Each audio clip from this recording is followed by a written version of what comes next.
Good morning students. मैं maths teacher दीपक sir. प्यारे बच्चों, ये आपकी आज की वर्कशीट है, वर्कशीट नंबर 21, क्लास 7th की मैथ्स की वर्कशीट है प्यारे बच्चों।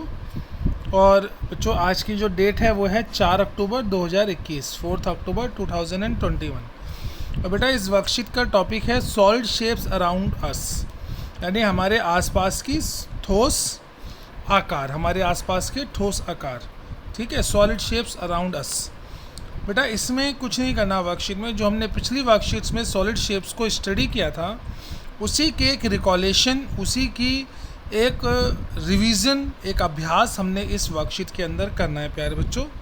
तो प्यारे बच्चों सबसे पहले यहाँ पे है ट्रू एंड फॉल्स, मतलब सही और गलत आपको बताना है। पहली जो क्वेश्चन है बेटा इसमें सही गलत बताने के लिए जो सबसे पहला क्वेश्चन प्यारे बच्चों यहाँ दिया है वो दिया है the circle, square, triangle and rectangle are examples of plane figures. कह रहा है कि जो सर्कल है, स्क्वायर है, ट्रायंगल है और रेक्टेंगल है, ये एग्जाम्पल्स हैं प्लेन फिगर्स की। यानी बच्चों जो वृत्त है, वर्ग है, त्रिभुज है और जो आयत है वो समतल आकृतियों के उदाहरण हैं।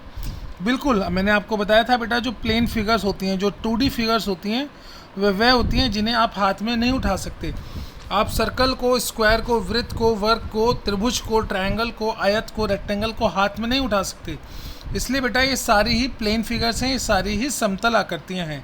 बिल्कुल सही बात। The circle, square, triangle and rectangles are examples of plane figure. बेटी ये बिल्कुल राइट है, ट्रू है ये चीज़। ठीक है, तो आपको यहाँ ट्रू लिखना है, सही लिखना है। ठीक है। सेकंड जो क्वेश्चन बेटा यहाँ पूछा है वो क्या पूछ रहा है, cylinder is a 2D figure and triangle is a 3D figure. कह रहा है बेटा जो सिलेंडर है वो एक 2D फिगर है और जो ट्रायंगल है वो 3D फिगर है। यानी जो बेलन है वो बेटा एक द्विआयामी आकृति है, जबकि जो त्रिभुज है वो त्रिआयामी आकृति है, 3D है। नहीं बेटा, आपको मैंने एक बात बताई थी, जो बेलनाकार वस्तु होती हैं, यानी कि जो सिलेंड्रिकल शेप्स होती हैं, जैसे पाउडर का डिब्बा या ट्यूबलाइट, ठीक है, इन्हें आप हाथ में उठा सकते हो। You can carry it in your hands. जो भी सिलेंड्रिकल फिगर्स हैं बेटा, जो भी बेलनाकार आकृतियाँ हैं, उन्हें आप अपने हाथ में उठा सकते हो। वो ठोस वस्तुएं होती हैं, इसलिए वो 3D फिगर्स हुई प्यारे बच्चों। सिलेंडर्स, कोन, जो बेलन है, जो शंकु है, जो स्फीयर यानी कि जो गोला है, ये सब चीज़ें बेटा ये सब 3D आकृतियाँ होती हैं, त्रिआयामी चित्र होते हैं या त्रिआयामी, ये समझ लीजिए, ये सब वस्तुएं होती हैं, इन्हें आप हाथ में उठा सकते हो। इसलिए बेटा ये 2D फिगर नहीं है, सिलेंडर एक 3D फिगर है। सिलेंडर एक 3D फिगर है। यहाँ पे इन्होंने 2D फिगर लिखा है, बेलन को द्विआयामी आकृति बोल रहा है, तो ये गलत बोल रहा है। इसी तरह जो त्रिभुज है बेटा, त्रिभुज एक आकृति है, इसको आप हाथ में उठा नहीं सकते। बेलन को तो हाथ में उठा लिया आपने, त्रिभुज को आप हाथ में उठा नहीं सकते। इसलिए बेटा त्रिभुज जो है वो एक 2D आकृति है, ट्रायंगल एक 2D आकृति है, 2D फिगर है। Triangle is a 2D figure. इसलिए बच्चों ये जो सेकंड वाला जो है आपका वो रॉन्ग है, वो फॉल्स है। तो सेकंड वाले के आगे आपको फॉल्स लिख देना है।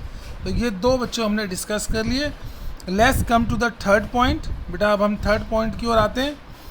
थर्ड पॉइंट क्या है बेटा, जो कह रहा है जो ऑब्लिक स्केच है सॉलिड्स का, उनमें मेजरमेंट्स प्रोपोर्शनल होते हैं। बेटा मैंने आपको बताया था सॉलिड्स को ड्रॉ करने का, यानी ठोस आकृतियों को बनाने के दो तरीके होते हैं। एक होता है बेटा ऑब्लिक स्केच और एक होता है बेटा आइसोमेट्रिक स्केच। एक तो आप ऑब्लिक स्केच जो ग्राफ पेपर पे बनाते हो, और बेटा जो आइसोमेट्रिक स्केच होता है वो आप आइसोमेट्रिक शीट्स पे बनाते हो। ये लास्ट क्लास की वर्कशीट में हमने डिस्कस किया था। तो बेटा इसीलिए जो ऑब्लिक स्केच होता है उसमें हम एग्जैक्ट मेजरमेंट्स को नहीं ले पाते, वहाँ मेजरमेंट्स प्रोपोर्शनल होती है। वहाँ पे जो माप होते हैं वो समानुपाती होते हैं, वास्तविक माप नहीं होते ऑब्लिक स्केच में। जबकि जो आइसोमेट्रिक स्केच होता है उसमें हम वास्तविक, यानी कि रियल जो मेजरमेंट्स होती हैं, जो वास्तविक माप होते हैं, उन्हें ले पाते हैं। इसलिए बेटा ये बिल्कुल ठीक बात है, जो ऑब्लिक स्केच होता है प्यारे बच्चों, उसके अंदर सॉलिड्स के जो मेजरमेंट्स होते हैं वो प्रोपोर्शनल होते हैं, बिल्कुल ठीक। जबकि अगर ये आइसोमेट्रिक स्केच होता तो उसके अंदर ये मेजरमेंट्स बिल्कुल एग्जैक्ट होते हैं, प्रोपोर्शनल नहीं होते। बिल्कुल ये ट्रू पॉइंट है बेटा, थर्ड पॉइंट ट्रू है, यानी कि सही है तीसरा जो पॉइंट है। अब चलिए चौथे पॉइंट पे आते हैं। चौथा पॉइंट कह रहा है बेटा कि जो सॉलिड शेप है with no vertex is a sphere. Sphere एक ऐसी सॉलिड शेप है जिसका कोई वर्टेक्स नहीं होता। स्फीयर का मतलब है बेटा गोला। स्फीयर मतलब गोला, जैसे एक बॉल है, टेनिस बॉल है, फुटबॉल है, इस तरह से। क्या आपने उसमें कहीं कोई वर्टेक्स देखा है? वर्टेक्स मतलब कोई भी नोक देखी है? कोई भी नोक नहीं होगी, कोई भी शीर्ष नहीं होता। जो टेनिस बॉल है या जो क्रिकेट बॉल है या जो फुटबॉल है बेटा, उसमें कोई भी शीर्ष या कोई भी नोक नहीं होती है। बिल्कुल ठीक बात है, ठीक है। यानी कि स्फीयर में कोई भी वर्टेक्स नहीं होता। स्फीयर एक सॉलिड शेप है जिसके अंदर कोई भी वर्टेक्स नहीं होता। यानी कि गोला एक ठोस आकृति है जिसमें कोई भी शीर्ष नहीं होता। ये बिल्कुल सही बात है बेटा, ये बिल्कुल ट्रू बात है। यानी कि फोर्थ पॉइंट भी इसका बिल्कुल ट्रू है, ठीक है बेटा, सही पॉइंट है ये। हाँ, इसको आप जो है सही लगाओगे, ट्रू लगाओगे, ठीक है बच्चों। चलिए अब आ जाते हैं प्यारे बच्चों 5वें पॉइंट पे। 5वां पॉइंट क्या कह रहा है प्यारे बच्चों, उसको देख लेते हैं। 5वां पॉइंट कह रहा है बेटा, the common portion of two adjacent faces of a cube is called edge. यानी जो क्यूब होता है बेटा, मैंने आपको क्यूब बनाना सिखाया था। क्यूब मतलब हिंदी में घन कहते हैं बेटा इसे। घन मतलब जैसे कि लूडो का पासा, चौक का डिब्बा।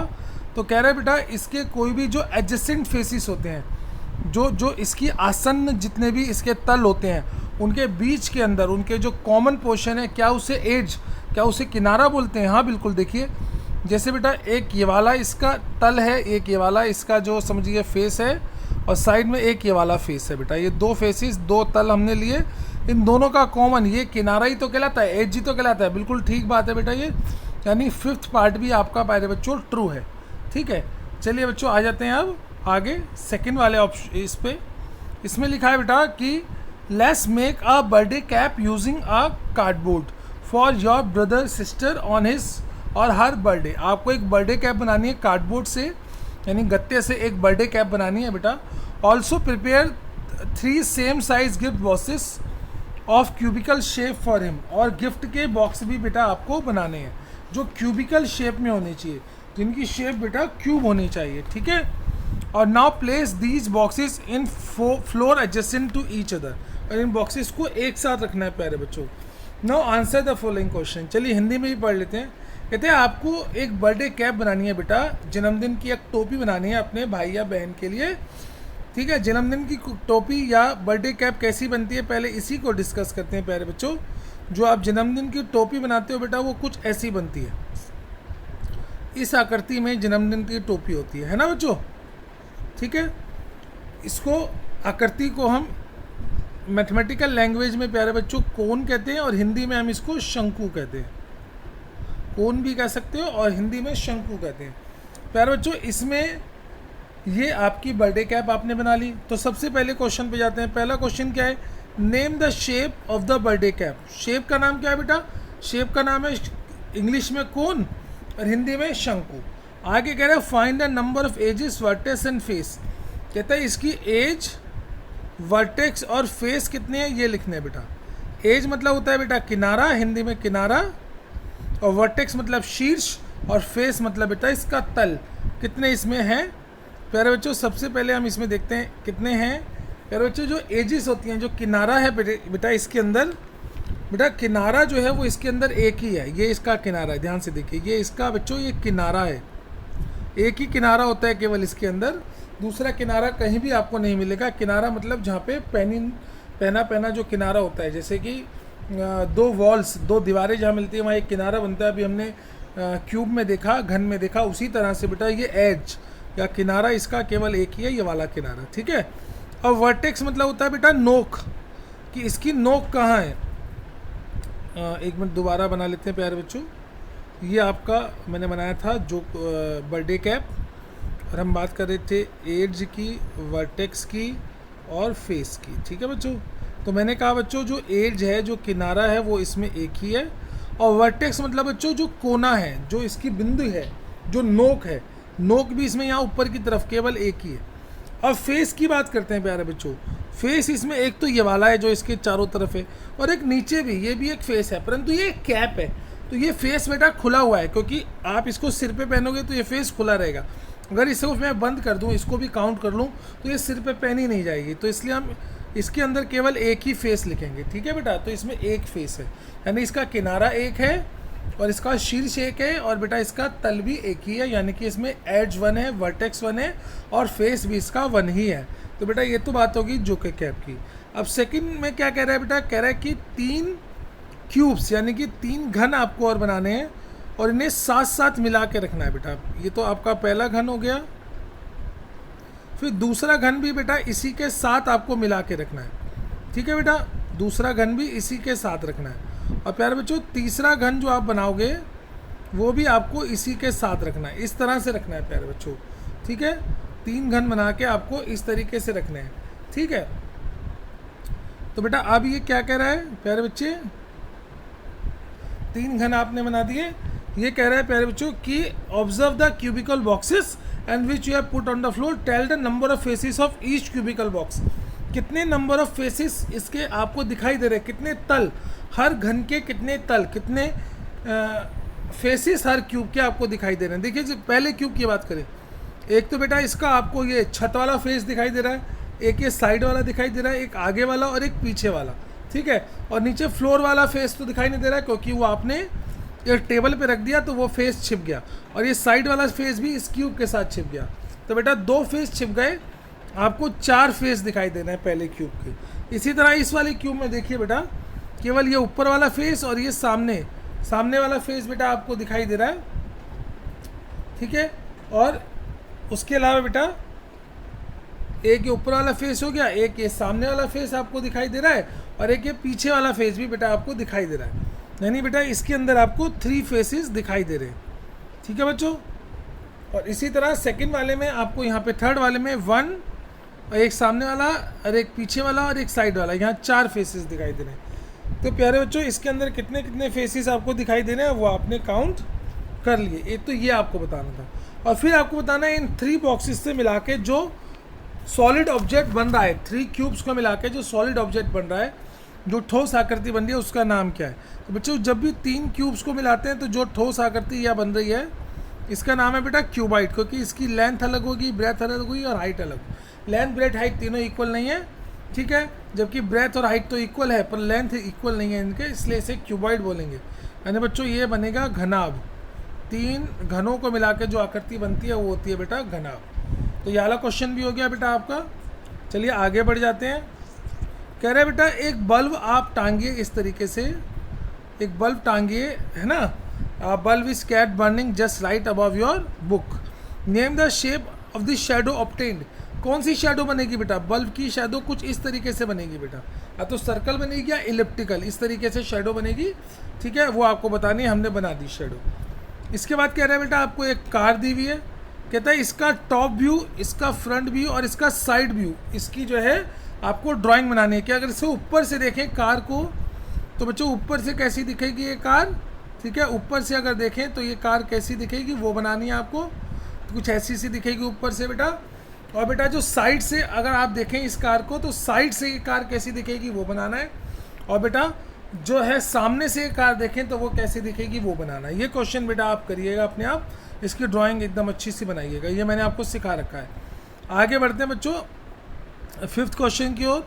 5th क्वेश्चन क्या कह रहे हैं प्यारे बच्चों कि नेट, यार बच्चों 5th क्वेश्चन क्या कह रहे हैं आपसे, एक डाइस का नेट दिया हुआ है। अब आपको आंसर करना है इन क्वेश्चंस का। ये नेट दिया हुआ है बेटा एक डाइस का, ये वाला नेट सारा, ठीक है प्यारे बच्चों। आपको इसके बाद आपको इन क्वेश्चंस का आंसर करना है, ठीक है। तो बेटा आपने जैसे एक डाइस देखा है, हमेशा लूडो का डाइस होता है, उससे आप इसको कंपेयर कर सकते हैं, ठीक है। What are the number of the face be on the dice. सबसे पहले ए बी सी पे कौन से फेसेस होंगे बेटा, ठीक है। तो बी पे कौन सा फेस होगा, देखिए बी के ऊपर कौन सा फेस होगा प्यारे बच्चों ये बताना है, ठीक है।